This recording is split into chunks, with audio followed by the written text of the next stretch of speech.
Assalamu alaikum. I am Maria Kibtia. Joseph Muhammad Kumar is with us today. We will discuss with him. Greetings, Joseph. How are you? Maria, thank you so much. I am fine. So what will we be discussing today? Joseph, you don't believe in God. Can you give me an argument that goes against the existence of God? Maria, I believe the problem of evil is one of the strongest arguments against the existence of God. If God is all-powerful, all-knowing, and all-loving, why is there so much suffering, pain, and unnecessary evil in the world? For example, why do innocent children die of hunger? Why does cancer exist? Why do natural disasters like earthquakes and tsunamis destroy thousands of lives?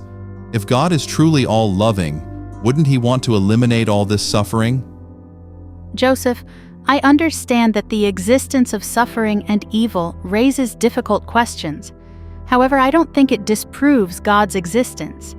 Instead, it shows the limits of our understanding of God's plan. For example, a child doesn't understand why their parents allow them to get a painful vaccine, but the parents know it's for the child's long-term good.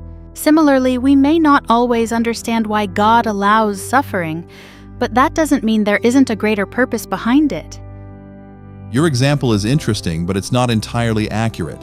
In the case of a vaccine, we know the short-term pain serves a greater good.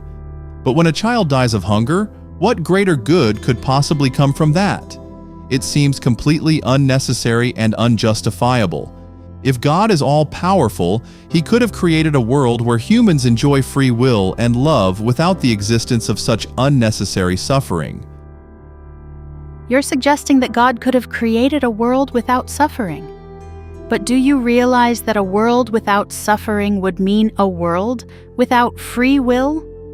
God gave us free will, and as a result, we have the ability to choose between good and evil. If God prevented all evil actions, we wouldn't truly be free. Free will is essential for genuine love and moral responsibility. The free will argument might explain moral evil like war or crime, but what about natural evil? Things like earthquakes, tsunamis, or diseases aren't caused by human free will. Why would an all-loving God create a world where natural disasters and diseases destroy innocent lives? These forms of suffering seem completely unnecessary. Natural suffering is a result of the laws of nature, which are essential for the world to function. For example, tectonic plate movements cause earthquakes, but they are also necessary for forming mountains and maintaining Earth's atmosphere. These natural laws create a stable and predictable world. God created a world where these laws work, and unfortunately some suffering is a byproduct of that. According to your argument, even though God is all-powerful, He couldn't create a world where natural laws work without causing suffering. But if God is truly all-powerful, He could have created a world where earthquakes only happen in uninhabited areas, or where diseases like cancer don't exist. Why would an all-loving God allow such unnecessary suffering? You're suggesting that God should constantly intervene to prevent suffering. But that would create an unstable world. It would be like a programmer constantly modifying their code to fix every small issue. God created a well-ordered and functional world, and natural laws are part of that. As for diseases like cancer, we don't know God's full plan. Perhaps through suffering, people develop compassion, strength, and a deeper connection with God. You keep saying that we don't understand God's plan, but isn't that a weak argument? If we can't understand God's plan, how can we know He is all-loving?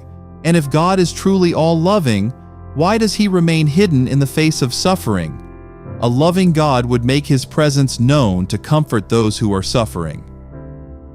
God doesn't remain hidden. He has given us free will and wants us to seek Him out of love, not because He forces us to. Suffering can bring us closer to God and help us grow spiritually. If God constantly intervened or made His presence obvious, would we truly love Him, or would we simply fear His power? Suffering is a way for us to develop faith and trust in Him. It seems like you're justifying suffering to defend God's existence. But I think the sheer amount and nature of suffering in the world seriously undermine the idea of an all-powerful, all-loving God. Either God is not all-powerful or he is not all-loving.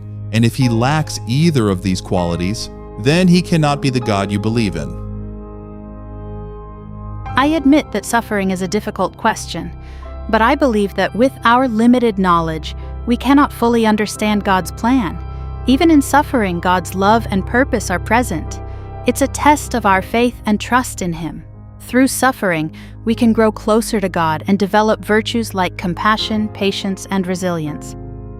Okay, we can discuss even if we don't agree. That's what's important. Yes, even if we disagree, we need to have a reasonable discussion. Thank you, Joseph.